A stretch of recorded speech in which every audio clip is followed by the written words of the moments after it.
All right, so we're starting off Unit 2 today with logic and reasoning, and we're starting off with some vocab. And so what is a postulate? This is a word that you've heard me use before, and it's basically just an accepted truth. In math concepts, we accept as true based on inductive reasoning. They cannot be proven. And so the sky is blue. That's, you could say, you can't prove that. It's just something we accept as true. Or 2 plus 2 equals 4. Something we accept is true. All right, that's what a postulate is, an accepted truth, that part plus part equals whole. And that was the first postulate that you were introduced to. Now we're going to go with conjecture. What is a conjecture? It's the generalization you make using inductive reasoning. All a conjecture is a statement.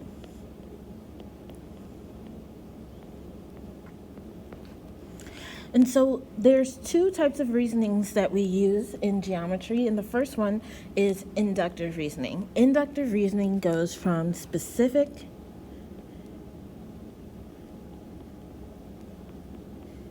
to general, so specific to general, whereas deductive reasoning goes from general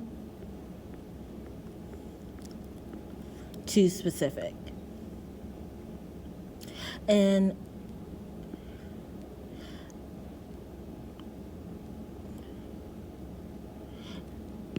the more reliable type of reasoning is inductive reasoning. So let's use inductive reasoning to guess the next part of these patterns. And so we're looking at some patterns. And so our first pattern goes 1, 2, 4, 8, 16, 32. What do you think is going to come next? Hopefully you said 64. You recognize that we double each number. And so now let's look at our next pattern. We have 1, 1, 2, 3, 5, 8, 13. This is what is known as Fibonacci's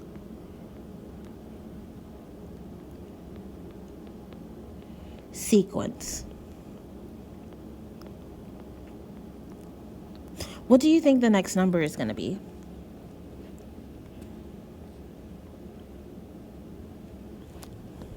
So if I show you the trick, hopefully you can figure it out. 1 plus 1 equals 2.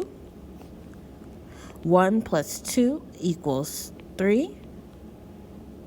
2 plus 3 equals 5.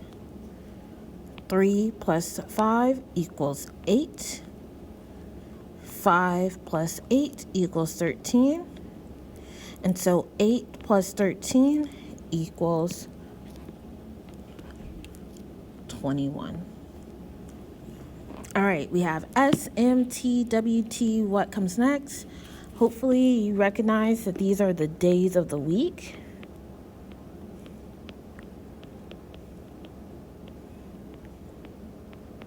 And what comes next is F for Friday. All right, now we have 1, 3, 6, 10, 15, 21. And at first glance, it looks like we have multiples of 3, and then we get to 10, and that is not a multiple of 3. So what is happening in this sequence? In this pattern, in this sequence, what's happening is we're adding numbers each time.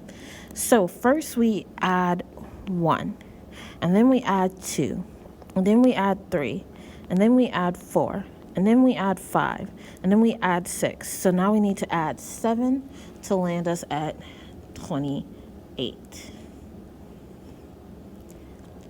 Now the last one is always the hardest one, and I love seeing kids trying to figure this out. It is so funny. Something that we use every day in math class is what this is. What's the next letter? I'm going to tell you that it's T, And if you can figure out why, come and let me know that you figured it out. Or if you don't understand why it's T, come find me and I will explain why it's T. So now we're going to use deductive reasoning. And so deductive reasoning goes from general to specific. General rules and facts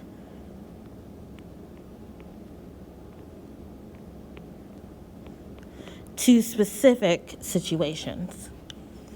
So Beatrice is older than Catherine and Michelle is younger than Catherine. Is Beatrice older or younger than Michelle? So let's make like a little chart. Beatrice is older than Catherine and Michelle is younger than Catherine. Is Beatrice older or younger than Michelle? She's older.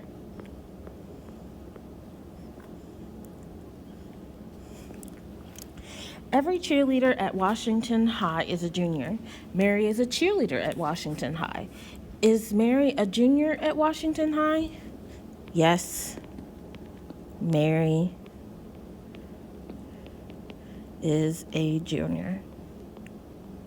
How do we know this? Based on the fact that every cheerleader is a junior. And so if she's a cheerleader, then she must be a junior. All right, we're going to use deductive reasoning to figure out this logic puzzle. We have Edith, Ernie, and Ava that have careers as an economist, an electrician, and an engineer, but not necessarily in that order. So let's set up this logic table below. We have Edith, Ernie, and Ava. And they have jobs as an economist, an electrician, and an engineer. All right, now let's start reading our clues. The very first clue says, the economist does consulting work for Ava's business. So Ava is not an economist because she has to hire the economist. And now our next clue is Ernie hired the electrician to rewrite his new kitchen. So what do we know about Ernie? Ernie is not an electrician. And Edith earns less than the engineer, but more than Ernie.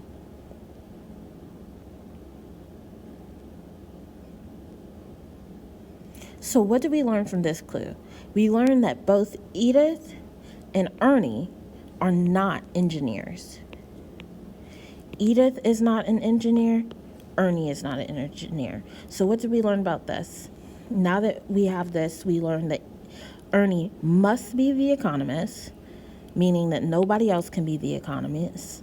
Ava must be the engineer, so no one else can be the engineer, because no one else can be the engineer. And that means that Edith is the electrician. So now we're going to get into what we're going to uncover a little bit more tomorrow. And that is a conditional statement. What is a conditional statement? A conditional statement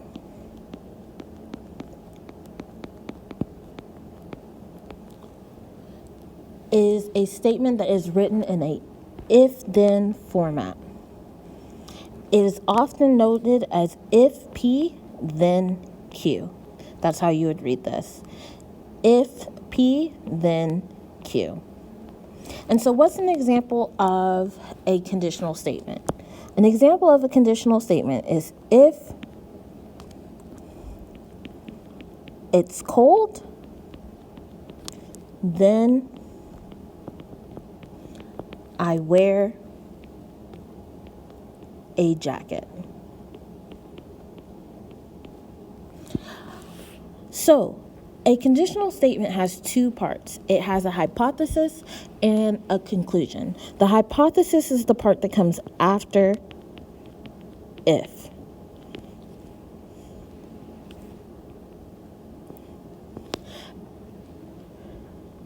And so after if is it's cold.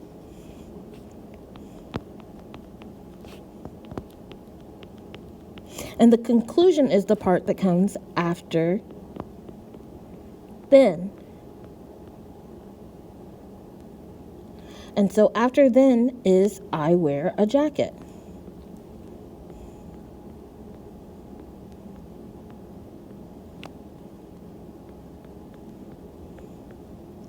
So now we're going to practice writing if-then statements, writing conditional statements. So let's practice writing conditionals. Our first statement says all runners are athletes. So we need to transform this into an if-then statement. And so who are we talking about? We're talking about runners, and runners are people. So if a person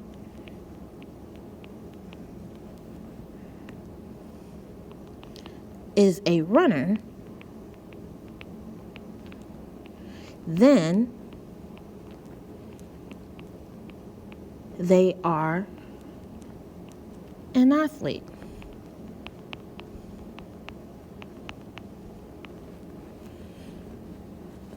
All right, let's transform our next statement into an if-then statement. This statement says tourists at the Alamo are in Texas.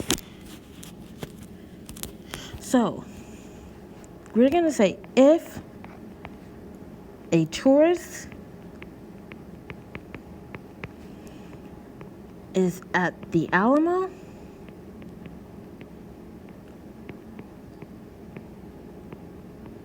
then they are in Texas.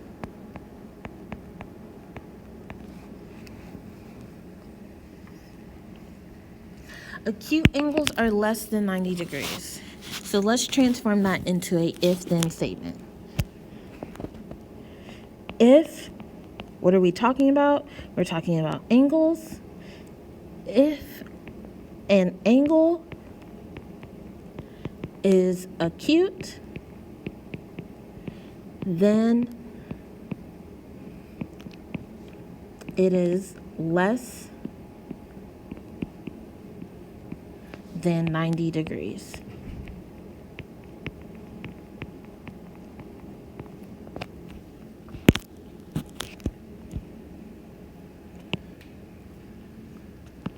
So last concept and vocab word that we need to talk about is a counterexample. And a counterexample is simply one word or piece of evidence that proves that a conjecture is false. So a counter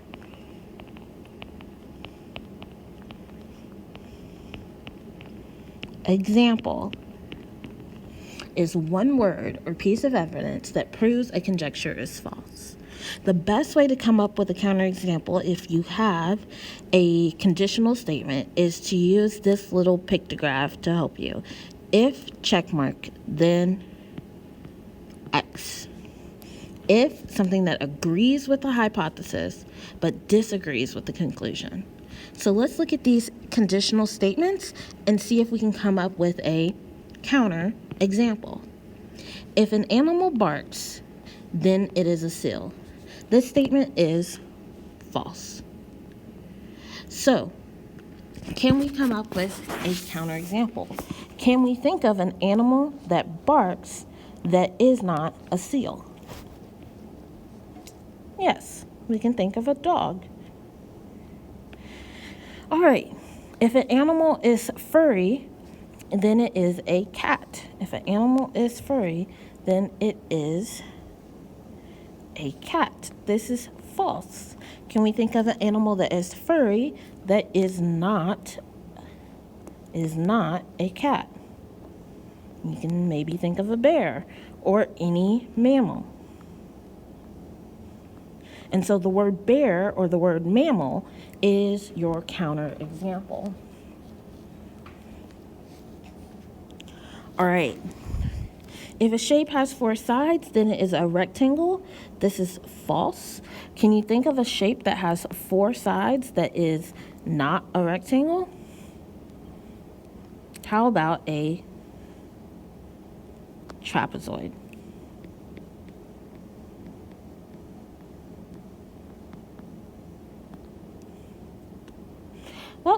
That concludes our notes for today. Thank you for joining me, and I hope you have a great rest of your day.